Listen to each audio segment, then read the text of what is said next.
Welcome to A9 TV. ప్రపంచ Aryavysya Mahasabha political affairs committee chairman TDP నేత సోమశెట్టి సుబ్బారావు గుప్తా ఒంగోలు నగరంలోని పలువురు బాధితులతో కలిసి జిల్లా నూతన ఎస్పీ ఏఆర్ దామోదర్ని కలిశారు. ఎస్పీ దామోదర్ని కలిసిన సుబ్బారావు గుప్తా అనంతరం మీడియాతో తనకు రాష్ట్ర మాజీ మంత్రి ఒంగోలు మాజీ ఎమ్మెల్యే బాలినేని శ్రీనివాసరెడ్డికి మాఫియా ముఠాతో ప్రాణభయం ఉందని వెంటనే తనకు సెక్యూరిటీ కల్పించాలని కోరారు. అలాగే పువ్వాడ సుబ్బయ్య అనే వ్యక్తికి చెందిన స్థలం విషయంలో న్యాయం చేయాలని, అలాగే బాలినేని శ్రీనివాసరెడ్డి బాధితుడు దళిత యువకుడు బాలినేని శ్రీనివాసరెడ్డి వియ్యంకుడు భాస్కర్ రెడ్డి నిర్మిస్తున్న శ్రీకర విల్లాస్ కి సరఫరా చేసిన మట్టికి సంబంధించిన బిల్లుల చెల్లింపు విషయంలో కూడా న్యాయం చేయాలని కోరారు. అంతకుముందు సుబ్బారావు గుప్తా ఆధ్వర్యంలో జిల్లా ఎస్పీ దామోదర్ కి జ్ఞాపిక అందజేశారు.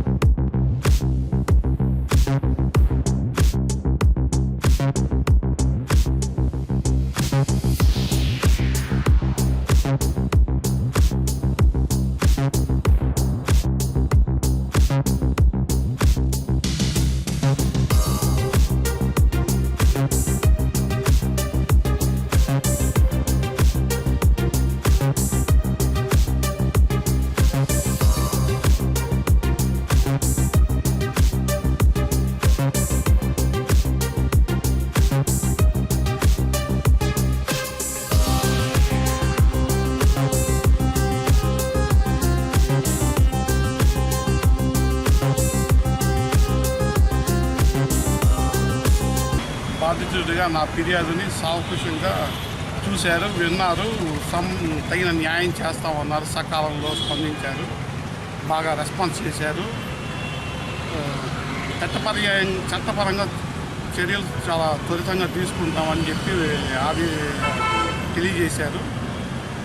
నీ కృతజ్ఞతలు తెలుపుకుంటున్నాను. ఎస్పీ గారిని కలిసే మేము చాలా మాకు బాగా రెస్పెక్ట్ ఇచ్చి మమ్మల్ని అందరినీ బాగా గౌరవం ఇచ్చి గుప్తా గారి ద్వారా వల్ల మేము ఒక ఎస్పీ గారి దగ్గరికి వెళ్ళాము. అతని సలహా ద్వారాగా అతని ద్వారా మేము కలవటం నాకు చాలా సంతోషంగా ఉంది. గుప్తా గారి ద్వారాగా ఎస్పీ గారిని కలవటం, ఆ సార్ మాకు బాగా రెస్పాన్సిబిలిటీ ఇచ్చాడు. మంచి పద్ధతిగా మాకు ప్రతి ఒక్క మా బాధ చెప్పుకుంటే కంపల్సరీగా మీకు చట్టప్రకారం చేసి పెడతాను అని చెప్పాడు మా గుప్తా గారు. అతని వల్ల మేము అక్కడికి వెళ్ళిపోయాం. అంత హ్యాపీ అంతవరకు నా సమస్య కొరకు గుర్తించాను సార్. చాలా ఆనందంగా సాటిస్ఫై అయ్యాము. ఈరోజు చాలా ఆనందదాయకరమైన విషయము. ఎవరైతే రౌడీలకి గూండాలకి సింహస్వప్నమైనటువంటి ప్రకాశం జిల్లా మా boss A R Damodar superintendent of police కలవడం జరిగింది. చాలా ఆనందంగా ఉంది. ఆయన మాట్లాడిన స్ఫూర్తి చూస్తే అటువంటి వ్యక్తులతో కలవడమే గొప్పగా ఉంది.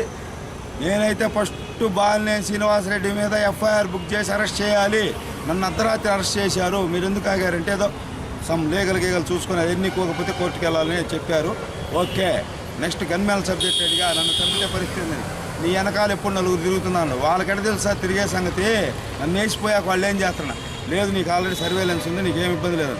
కాదు సార్ నాకు కావాలి అన్న, అది ఐజీ గారు ఆర్డర్ ఉండాలన్నాడు. ప్రస్తుతానికి సివిల్ వాళ్ళని ఇస్తానన్న నలుగురిని ఇచ్చినట్టే లెక్క నా వెనకాల ఉంటున్నారు. కాబట్టి ఎవరన్నా అటాక్ చేయాలని చూస్తే కాల్చి పడేస్తారు.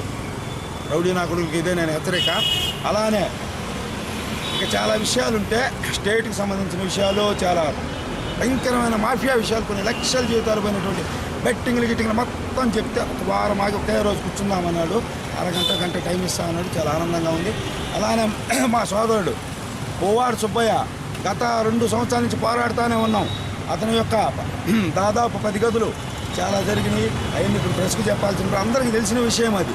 అతను దానికి ఇప్పిస్తా అన్నాడు, నరం తీసేస్తా అన్నాడు, చట్ట ప్రకారం పోతా అన్నాడు. అలానే ఇంకో సోదరుడు దళిత సోదరుడు, అతనికి 2 బిడ్డలు 3 బిడ్డలు, ఇద్దరిని దత్తు తీసుకుని 5 మందిని పోషిస్తున్నాడు. చాలా మంచి ఉదయం. అతను ఏదైతే శ్రీకర విల్లాస్ 2 విల్లాస్కి మట్టి దోలాడు, ఆధారాలు తెచ్చాడు. ఇంత కట్ట సారుండి వద్దొద్దయ్యా నేను పిటిషన్ పెట్టాయని మా వాళ్ళు వెరిఫై చేస్తా అన్నాడు. అతనికి కూడా న్యాయం చేస్తా అన్నాడు. వాస్తవంగా అయితే అది ఏదో లేగలేదన్నాడు, కానీ అందరికీ న్యాయం చేస్తాడు. మిగతా వాళ్ళందరూ ఒకే రోజు కూర్చొని సెటిల్ చేద్దాం. ముందు 3 అంకె నాకు ఇష్టం, 3 పిల్లలు కాబట్టి మా 3 సమస్యలు చెప్పాను. అలానే ఈ ఒంగోలే కాదు, ఈ జిల్లాలో ఎక్కడే సమస్య ఉన్నా నాకు తెలియజేస్తే నా స్థాయిలో నేను హెల్ప్ చేయడానికి మాత్రం కృతజ్ఞతగా ఉన్నాను. ఏ ధనాపేక్ష లేకుండా నేను మీకు న్యాయం చేస్తాను నా స్థాయిలో. డైరెక్ట్గా ఎస్పీ గారిని కలిస్తే ఇంకా హ్యాపీ. అసలు ఆయన చాలా చాలా పాజిటివ్గా ఉన్నాడు. అవి చెప్పే కాదు, కొన్ని కౌంటర్లు ఉండవు. ఇక ఒక వారం అవి చూడండి, ఇవే డిష్.